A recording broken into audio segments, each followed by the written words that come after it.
Alright everybody, I'm back. I'm not banned anymore, and I've got an amazing story to tell you about the first ever Icewall explorer in the late 1700s, Mr. William Morris.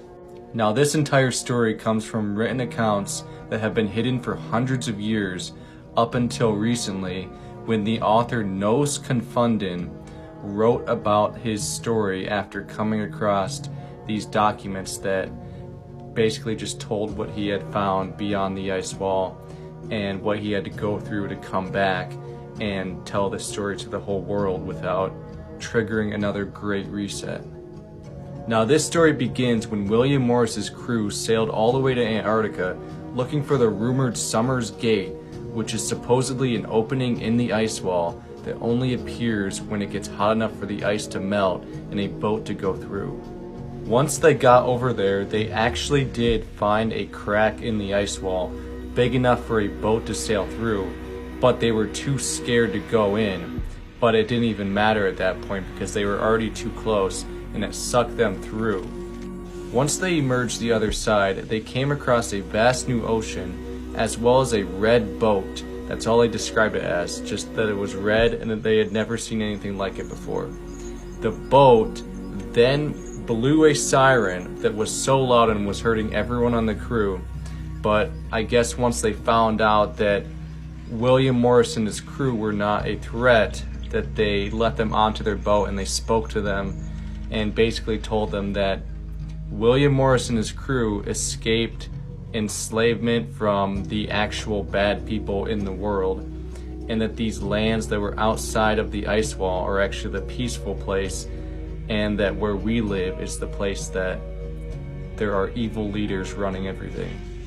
The captain in the red boat said that he was from the Ancestral Republic and that they had been trying to liberate the people from the Middle Earth area in the inner ice wall continents for hundreds of years, but they have not been able to because they keep causing great resets where the entire population is basically wiped out and the rest of the people are made in baby making factories and they're grown in a lab and stuff, like the Cabbage Patch Kids stuff.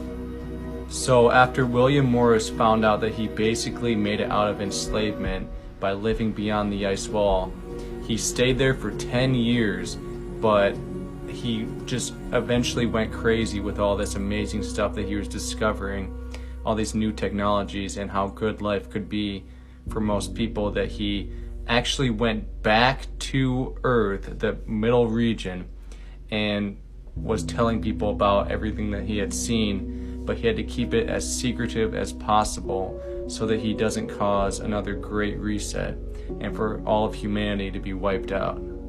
But yeah, that's the entire story about this guy. What do you guys think? The accounts from the men who actually did. What are you talking about? William Morris, late 1700s, traversed along the Antarctic Circle until he found it.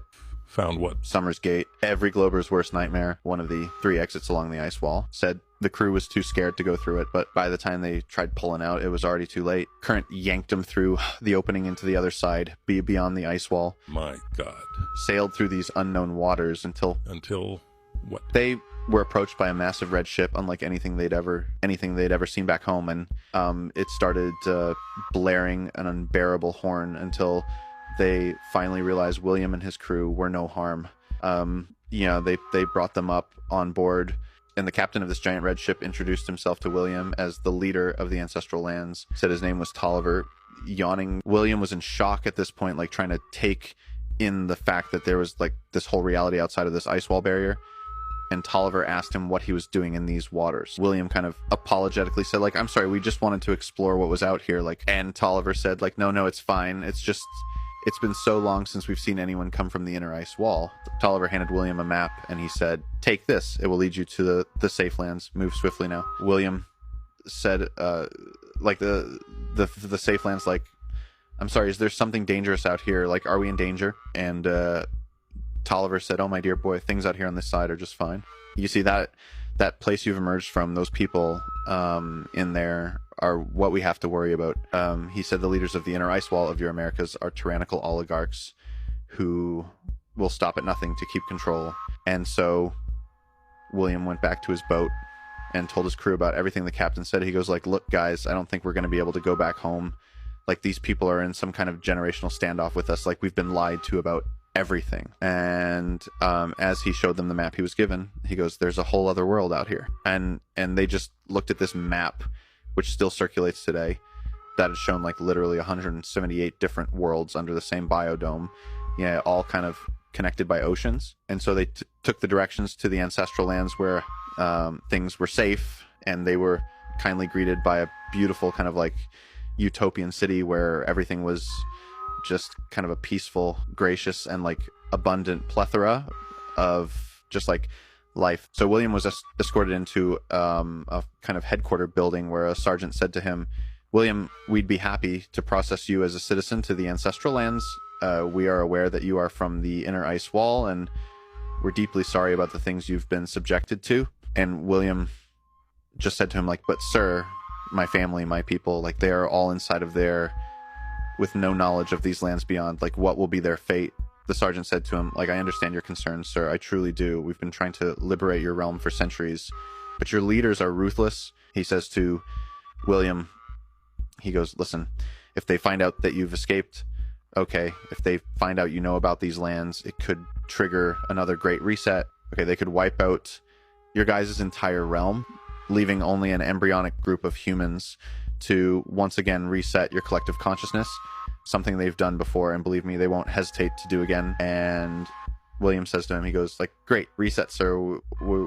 We what are you talking about? Like, what do you mean? And the sergeant just says to him, he goes, buddy, let's just say the last time one of you escaped, you weren't wearing powdered wigs. Basically explains to him that our society in the inner ice wall has cycled through dozens of civilizations, all of which have like reached different levels of technology, kind of continually reverting back to primal beginnings every time they reset us. And so William basically agreed with his crew to claim citizenship in the ancestral lands, and they pretty much lived an amazing life for the next 10 years. But William's knowledge drove him crazy. Although he'd met a woman here and gotten married, he couldn't help but want to go back to the inner ice wall.